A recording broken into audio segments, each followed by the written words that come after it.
In today's video, I'm going to teach you how to import anything in Zoho Projects. We'll focus on importing tasks, which is the most common and quickest way to bring your work into Zoho Projects.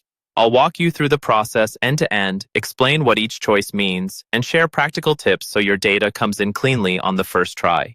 Start by opening the project where you want the tasks to live, then head to the Tasks tab.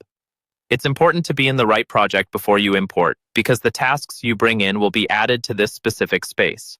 If you use custom task layouts or have specific fields in this project, keep that in mind as you prepare to map your data in a later step. Also, make sure you have permission to import tasks in this project. If you don't, a project owner or admin can adjust your role. At the top right of the Tasks view, click the three-dot More icon. This is where Zoho groups advanced actions, and it's the gateway to the import tool you need. From the menu, choose Import Task. That opens the import window and gets you ready to bring in your file. Now choose the file type you're importing. CSV and XLS work great if you're coming from a spreadsheet. MPP is designed for Microsoft project files and preserves more project-style structure. JSON is useful if you're moving data from another system that exports in that format. Before you upload, a quick tip. Keep one task per row, use clear column headers, and standardize date formats. If you're assigning task owners, make sure the users already exist in your Zoho Projects portal with matching emails.